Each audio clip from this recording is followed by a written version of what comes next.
What happens when the most cautious player suddenly picks up a weapon? For generations, stretching back through the Cold War and the post-war order, Germany stood as Europe's prudent accountant. Its leaders became known for measured responses, hesitant diplomacy, and a nearly religious devotion to holding back from bold, risky moves. Now, that legacy is crumbling before our eyes, as Germany's role in the Ukraine conflict takes a radical and potentially irreversible turn. In a shock to diplomats and strategists alike, Germany is now backing Ukraine's production and use of long-range missiles, built and deployed on Ukrainian soil, with German funding, technology, and oversight. This is not empty talk. Berlin is investing real money, sharing technical secrets, and dispatching senior advisors to oversee each step.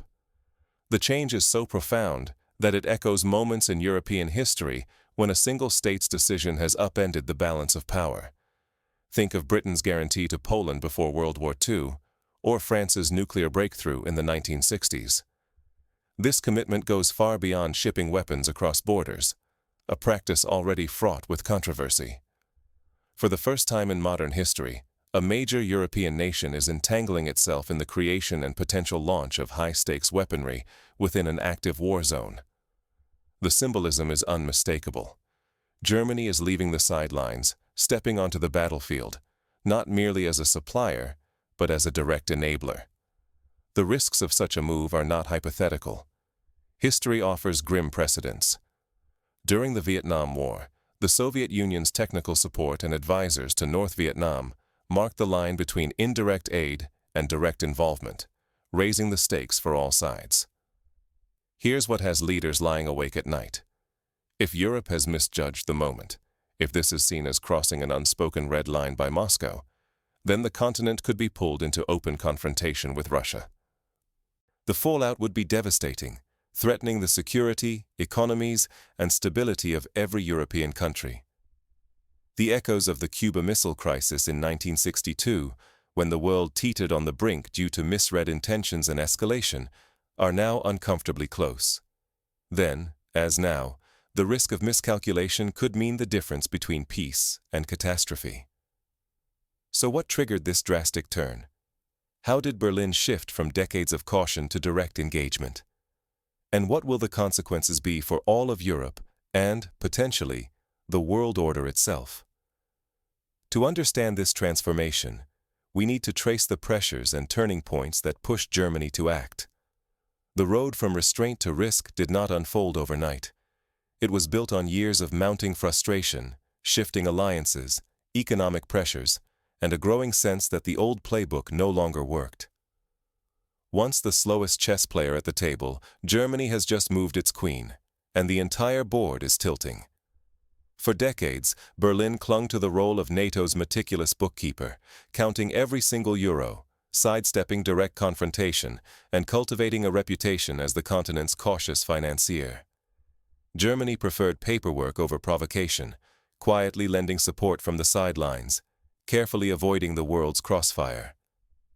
The memory of 20th-century devastation, of cities flattened and populations uprooted, haunted every decision, creating a political culture obsessed with risk avoidance. Now, that era is finished. In a breathtaking reversal, German leaders have declared that Ukraine will not only receive German-made long-range missiles, but will begin building them on Ukrainian soil, effective immediately. This is not a token gesture or a shipment of spare helmets. These are cutting-edge weapons, with technical plans, funding, and oversight flowing straight from Berlin. Consider the Taurus missile, capable of striking targets up to 2,500 kilometers away, changing course mid-flight, and evading enemy defenses. A technology that requires not just hardware, but ongoing technical support and programming. In recent weeks, Berlin signed contracts worth billions of euros, pouring German capital and expertise into Ukraine's new missile industry. For context, these contracts rival the scale of Germany's entire defense budget from a decade ago.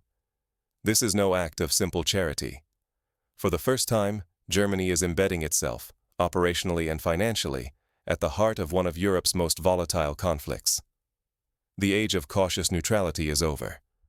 With these contracts, Germany is not just writing checks, it is staking its reputation, its security, and potentially its future on the outcome of a war raging just beyond its borders.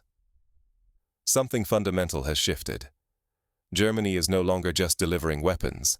It is enabling their manufacture, supervising their deployment, and placing its own experts on the ground. Berlin has crossed a line that cannot be uncrossed, and the tremors are already shaking the continent. Russia's warnings are sharper than ever, with explicit threats.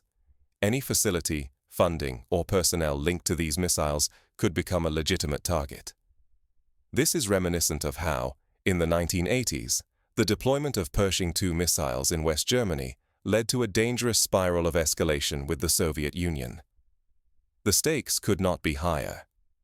By stepping into the open, Germany's image as a neutral arbiter is shattered.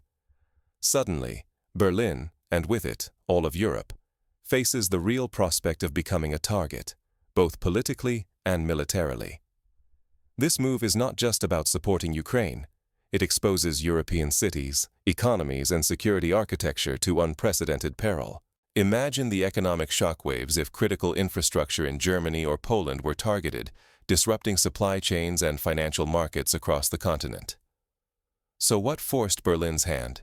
What calculations drove Germany to abandon caution and embrace existential risk? And what does this mean for the conflict and the future of the continent? The answer, as always, lies in a mix of external pressures and internal reckonings. To understand Berlin's dramatic pivot, we need to examine the pressures building beneath the surface, the threats, the alliances, and the calculations that changed everything. Over the past 2 years, Russia's relentless assault on Ukraine has redrawn the map of European security. Each new missile strike, each threatened nuclear escalation, has chipped away at the illusion that distance or neutrality could keep Germany safe. Meanwhile, pressure mounted from Germany's allies within NATO, who argued that half measures were no longer enough. What happens when the firewall breaks, and you are the firewall? For years, Germany stood as the careful broker, keeping its distance, relishing the illusion of neutrality. That era is over. Berlin is no longer just sending arms. It is now enabling Ukraine to build long-range missiles on Ukrainian soil, with German money, blueprints, and most critically, German oversight. The strategy sounds shrewd. Move missile production to Ukraine, argue that German hands are technically clean, and claim plausible deniability if events spiral out of control. But Moscow is not fooled. Russian officials state plainly, it will take German experts to program, launch, and maintain advanced systems like the Taurus missile. Ukrainian crews lack the specialized skills, at least initially. This means German technicians will be on the ground, directly involved in the conflict, a scenario that brings to mind the American advisors in Vietnam, whose presence deepened U.S. involvement step by step. This is more than supply or logistics. If a Ukrainian-built, German-financed missile hits Russian soil, the line of responsibility runs straight back to Berlin, technically, physically, and legally. With German specialists guiding every launch, deniability vanishes. The firewall is gone. The concept of plausible deniability that defined Western intervention in proxy wars, from Afghanistan in the 1980s to Syria in the last decade, is crumbling in the face of this direct engagement. Russia's warnings are blunt. If Taurus missiles are used, reprisals will not be limited to Ukrainian launch sites. Any location linked to the production, programming, or funding of these weapons, factories, offices, even financial partners, could be targeted. The rules have changed. The protective distance of proxy warfare has collapsed, as it did when the Korean War escalated in the early 1950s after Chinese forces entered the conflict in response to perceived threats to their security. This is a pivotal moment. Germany's involvement has crossed the threshold from indirect support to direct participation.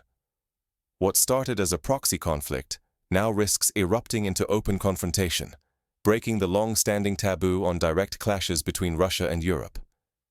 The threat expands. German cities, infrastructure, and leaders may now be in the crosshairs. For all of Europe, the dangers multiply: destabilization, retaliation, and a new profound vulnerability that pierces the continent's shield of security.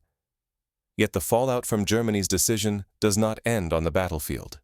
It ripples outward, reshaping alliances, strategies, and the very core of Europe's security order. Already, there are signs of nervousness in capitals from Paris to Warsaw as leaders scramble to assess the new risks. Some are calling for new air defense initiatives, while others urge a return to diplomatic engagement before the window closes. How did Berlin find itself at this crossroads, abandoning decades of caution? The answer lies in the pressures and calculations that drove this historic shift. Germany's commitment to a new path was not a sudden impulse, but the product of growing frustration with Russia's relentless aggression, as well as mounting pressure from allies and domestic public opinion shocked by the images of devastation in Ukraine. The decision to act was also a recognition that Germany's old strategy, relying on economic ties and cautious engagement, had failed to deter Moscow. When deterrence breaks down, who truly knows where the red lines lie, or what is unleashed once they are crossed? The tempo of escalation is accelerating, and Russia, joined by Belarus, is quietly weaving a vast network of both defensive and offensive infrastructure. New missile arrays, deeply entrenched bunkers, and hardened command systems are taking shape. These moves send a stark warning. Moscow is not just watching, it is preparing for a confrontation with the West that feels increasingly direct. Satellite imagery reveals new construction at military sites across Western Russia and Belarus, echoing the buildup of the Warsaw Pact during the Cold War. At the same time, the solidarity that once defined Western unity is starting to crack. The European Union and the United States, once in lockstep on sanctions and policy, now often move separately, sometimes even at cross purposes. Each new round of sanctions yields diminishing returns. Russia and its partners have adapted, rerouting commerce, pursuing economic self-reliance, and insulating their financial systems from Western shocks. In the 1980s, the Soviet Union was crippled by economic isolation. Today, Russia has learned to pivot toward Asia, Africa, and the Middle East, forging new alliances and alternative markets. Every escalation, such as the recent pledges to supply and co-produce Taurus missiles on Ukrainian soil, gives Moscow both a justification and a strategic push to respond in kind. Instead of intimidation, these actions drive Russia to dig in, fortify its alliances, and seek leverage in other theaters, from Africa to the Middle East.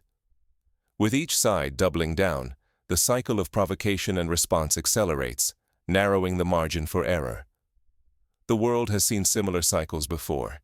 In the lead-up to the First World War, for example, when alliances and arms races made every incident a potential spark for catastrophe. Europe's efforts to manage escalation expose a perilous contradiction. By arming Ukraine but avoiding open intervention, European leaders hope to steer events, yet in reality, they are binding themselves to a conflict whose boundaries blur with every new weapons transfer. The more they attempt to calibrate the war, the less control they have over where it leads. Each new commitment raises the possibility that the next step will be irreversible, a miscalculation that neither side can easily undo. The outbreak of the Korean War offers a historical lesson.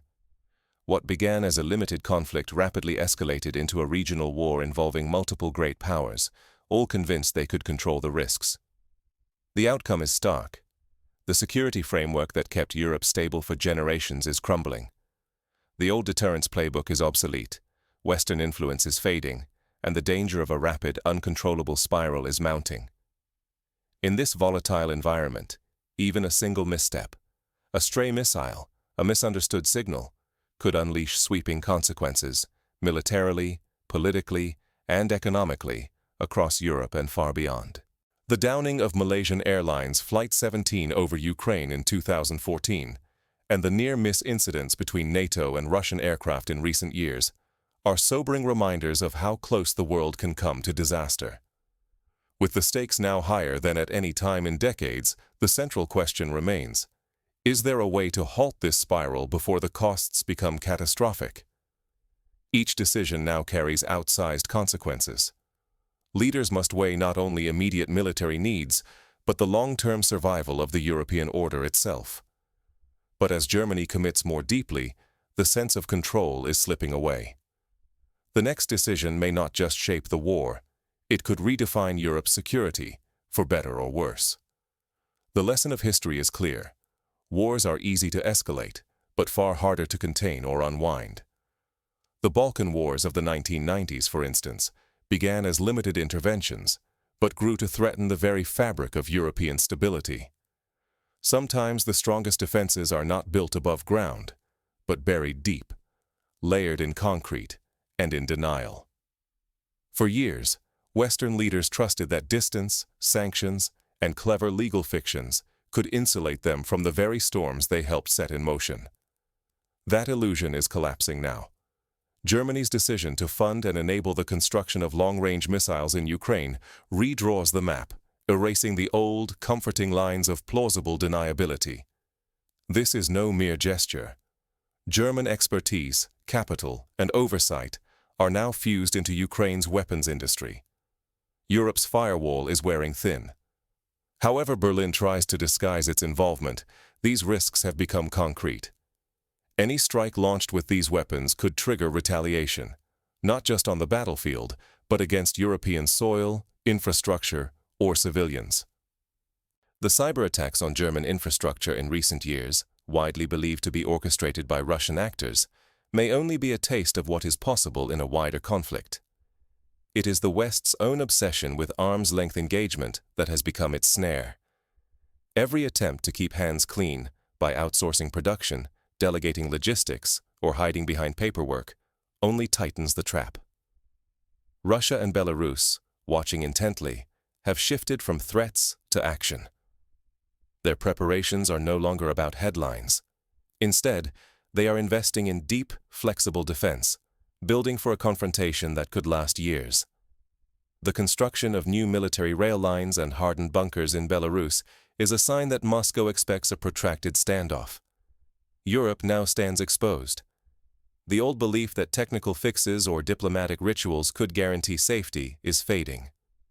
Whether the issue is missile range or political distance, the true danger is the refusal to confront risk directly. The willingness to face hard facts, to debate uncomfortable truths, and to plan for the worst-case scenario is now the measure of real leadership. If leaders and citizens keep pretending that borders or bureaucracy can shield them, they will stumble blindly into crises for which they are neither equipped nor prepared. The lesson is unambiguous. The era of safe distance has ended. In this new reality, only ruthless honesty, serious risk analysis, and the courage to face hard facts can offer real security. This means investing in missile defense, hardening infrastructure, and above all, building public consensus around the risks and the stakes. So, what must Europe and the world do differently, starting today? Practical steps are urgent. First, European governments must launch transparent national conversations about the risks of escalation, including clear communication with their citizens about what is at stake. Second, NATO should accelerate the deployment of advanced missile defense systems, not just in frontline states, but across the continent. Third, diplomatic channels with Russia, however strained, must remain open to prevent misunderstandings from spiraling into catastrophe. Fourth, Europe must strengthen cyber defenses, as modern conflict is likely to begin with sabotage and disinformation before a single shot is fired. Finally, leaders must revisit and update the continent's security architecture, drawing on lessons from the Helsinki Accords of 1975 and the arms control agreements that helped keep the Cold War cold. The answer begins by admitting the scale of the threat and discarding comfortable illusions. Only then can new strategies and alliances be forged that meet this reality head-on. The next red line is no longer etched on a distant map. It lives in the minds of those who hold the power to act or to hesitate. The question is not whether escalation can be prevented, but whether Europe's leaders can summon the clarity and courage to act before it is too late. Germany's cautious reserve has fully given way to direct engagement. What started as measured support has become active participation. German funding, technology, and oversight now drive the assembly of long-range missiles inside Ukraine. This is not a formality, but a turning point in Europe's approach to war, peace, and responsibility.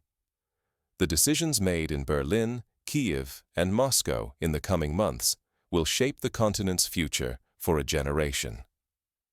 Managing escalation from a safe distance is now a discarded illusion. By empowering Ukraine to manufacture and potentially launch missiles deep into hostile territory, Germany has crossed a line that cannot be erased with diplomatic phrases. The veneer of plausible deniability is stripped away, replaced by the stark reality of exposure to modern warfare's hazards. The world has entered a new phase, one that demands humility, vigilance, and an unwavering willingness to confront hard truths. The costs of inaction or denial are no longer theoretical. The risks stretch well beyond individual leaders or fleeting headlines. They threaten the safety of tens of millions across Europe. Retaliation, disruption, and the loss of global credibility are not remote possibilities, but real outcomes shaped by choices being made right now. The lessons of history are clear.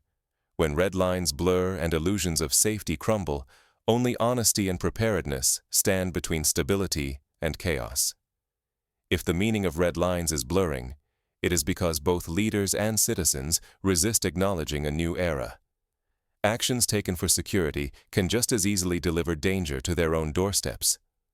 Rethinking what security truly means and demanding clarity from those in power has never been more urgent. The path forward is uncertain, but one truth remains. History will not absolve those who stumble blindly into disaster. Europe's stability now hangs on public vigilance and honest debate about risks we can no longer ignore. With the stakes higher than ever, the time for wishful thinking has ended. The only question left is, will Europe meet this challenge with open eyes or learn too late the price of denial?